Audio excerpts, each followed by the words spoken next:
You're about to watch a video that's an excerpt of one of my online courses, free sample if you will. If you enjoy it, please get in touch, dan@brojo.org, and let me know what you think. Now, before we get into the practical application, I want to spend a little bit of time talking about what I would call the psychopathic philosophy, the kind of worldview that somebody who's a psychopath has in general, and how that might be beneficial for us to think about adopting. It is what it is. Psychopaths spend very little time indulging in fiction. They don't think about things that aren't happening. They think about what is happening and how to make the most of that. In the psychopath's world, there's just an endless present. Whatever is happening is the only thing that's happening. They don't worry about the future. They don't relive the past and try to imagine it going a different way. They just deal with things as they are, which, if you think about it, is the most accurate way to behave. Whatever's happening right now is the most real thing. Anything else is fiction. Everything is a trade-off. I once heard somebody who I later found out scores quite highly in psychopathy say there's no such thing as solutions, there are just trade-offs. A psychopath isn't trying to seek a smooth and problem-free life. They aren't trying to get to a place where nothing goes wrong and everything is perfect because they know such a place doesn't exist. What they understand is everything is about trading off. You choose one pain over another. You choose one pleasure over another. There is no way to get pleasure without pain. It's just what kind of pain are you willing to take for the kind of pleasure you want. So instead of trying to get to a place where there's only pleasure and no pain, psychopaths choose which kind of pain they prefer for the trade-off that it comes with. Optimism equals success. Now, this has been backed up by scientific studies. In general, the person with the more optimistic viewpoint is more likely to succeed.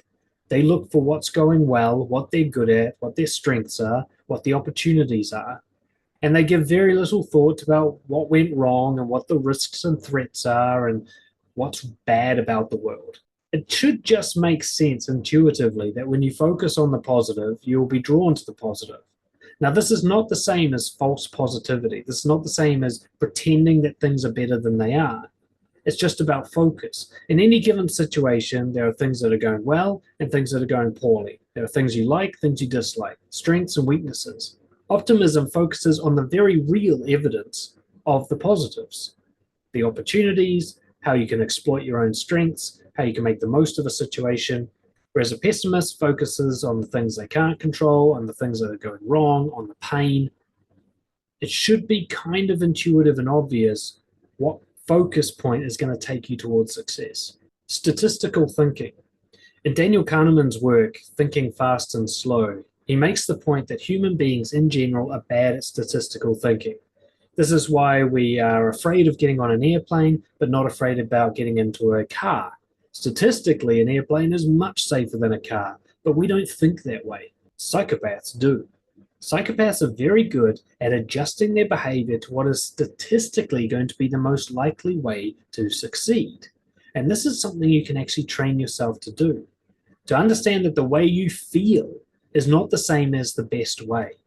And if you can have the humility to understand that the statistically right way forward might not be something that you feel is right, and you can act on the statistics rather than acting on feelings, then you can be more successful by any means necessary. Now, this could be a kind of ruthlessness that harms people, but psychopaths will generally do whatever it takes to get the job done. It doesn't need to be smooth or graceful. It doesn't need to follow the rules. It just needs to get the job done. Most people I see are held back by 1,000 invisible rules that they do not need to follow. And that if they are willing to drop their ego and to be more humble and to let go of dignity, they would actually get the job done a lot better. Psychopaths are able to let go of anything that does not serve the goal. And this is something that we can learn, which leads me to an idea that I created based on some fiction novels, the shortest path.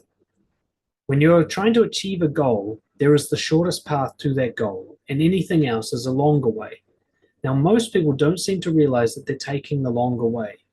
For example, if you're trying to think of all the things that could go wrong and stop them from happening, that's actually a longer way than just going for the thing and dealing with what actually goes wrong. Psychopaths are very good at figuring out the shortest path, the least amount of time and effort that it takes to get to their goal. And if we can learn to start thinking like this, we can stop wasting so much time. I deserve what I want. Narcissism and grandiosity is a part of psychopathy, but when diluted down with empathy, we get confidence. And it's this idea that if I am alive, then I deserve what I want. That is, if what I want doesn't harm other people, then there's no reason to stop me going for it. There's no reason that me wanting something and going for it is objectively harmful to others. As long as I don't directly harm others in the pursuit of my goals, there's no reason why I can't do it. Only my self-judgment is valid information. A psychopath understands that the only person who really knows them and what they should be doing and how well their behavior aligns with their principles is themselves. Other people's opinions, their approval or disapproval is irrelevant. The person who's giving you that criticism doesn't know you as well as you do. So if you can develop a system where you courageously and honestly measure yourself according to your own principles and hold yourself to account ruthlessly to live by those principles, the opinions of other people will no longer matter because they don't matter. Make a mess and clean it up.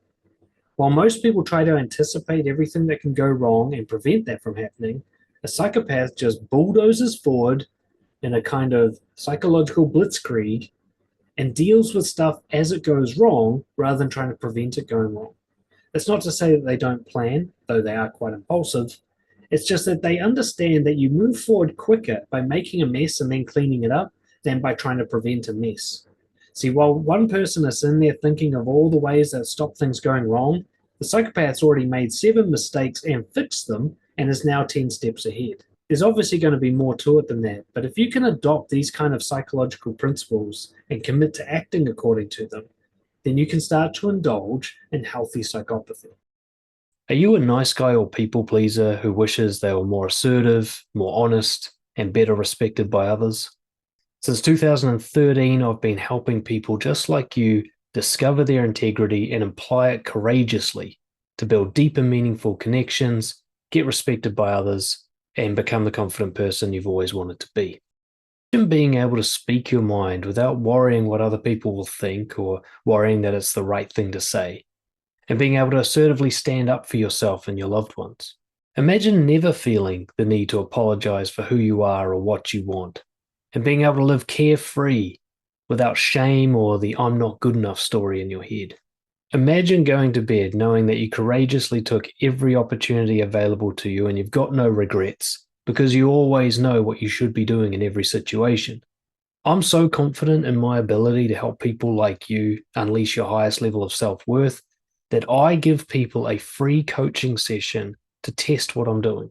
In this 1-hour session, we will uncover the biggest barrier to your confidence, whether it's an awareness problem, you don't know what you should be doing differently, or it's a courage problem, you know what you should be doing, but you find it too intimidating.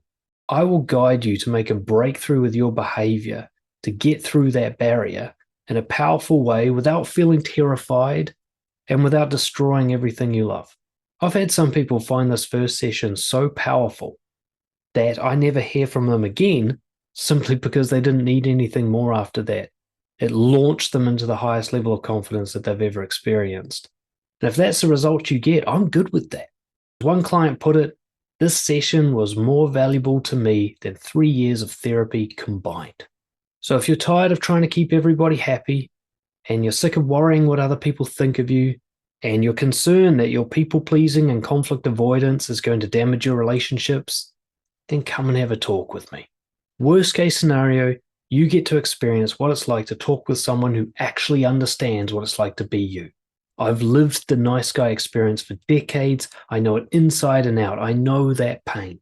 Case scenario, and very likely, you will have such a powerful insight into a behavioral change that you can make in the next 24 hours to significantly improve your confidence, relationships, and career. All I ask is that you be honest, open to change, and willing to try something new.